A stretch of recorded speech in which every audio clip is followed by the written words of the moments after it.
زمونږ یو ملګری و هغه به عمل ډېر زیات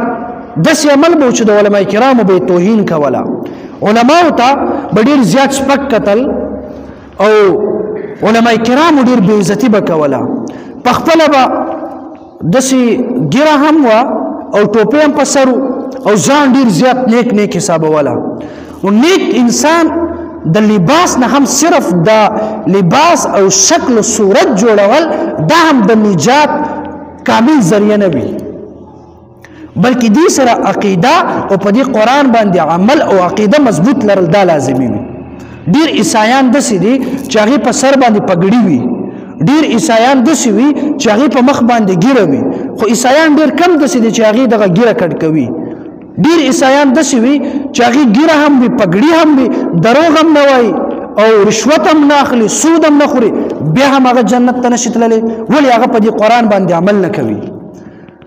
نو جنت ته تلو دپاره شکل و صورت هم د رسول الله په طریقه جوړول لازم دی او بیا په قرآن او په حدیث باندې عمل هم لازم کول پکار دی نو دا هغه ملګري شکل و صورت خو د سنت مطابق و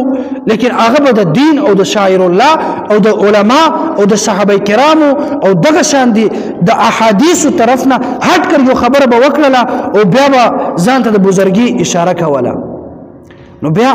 کله کله به یو ملګری وي چې دا ډېر بزرګ دی دی رسول الله مبارک هم په خوب کې لیدلی دی او دی ته سمه وایي دا ډېر زیات بزرګ دی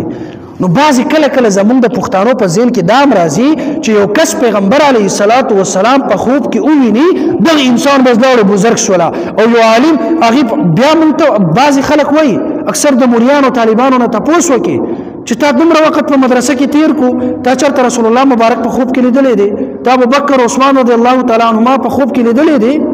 هغه مولا او طالب چې نما خو نه دی لیدلی اوهو ته خو ډېر زیات بدعملی چې صحابي او پیغمبر دی په خوب کې نه دی لیدلی او چې چېرته یو عامي انسان هغه پیغمبر په خوب کې وویني بس زمونږ نظر کې راشي دا خو ډېر مقام ته رسېدلی انسان دی چې پیغمبر په خوب کې لیدلی ده پیغمبر علیه السلام په خوب کې لیدل د هر انسان دپاره د کمال سبب نه ده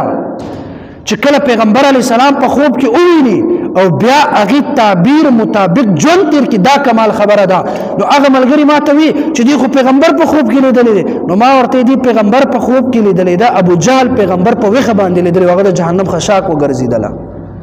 نو پیغمبر علیه الصلاة والسلام په خوب کې لیدل او بل طرف ته ابو جهل او کافرانو پیغمبر علیه السلام په ویښه باندې لیدلی و خو د پیغمبر په خبرو باندې عقیده ونه لرله پیغمبر په خبرو باندې عمل ونه کړله جهنم ته لاړو نو د دې خبرې مقصد اوس زما څه دی چې دا خبره مې ولې وکړله دا مې دې پورې وکړله چې صرف شکل و صورت هم د نجات ذریعه نه ګرځي بلکې عقیده مضبوط لرل او عمل ټیک کول دا ډېر زیات ضروري دی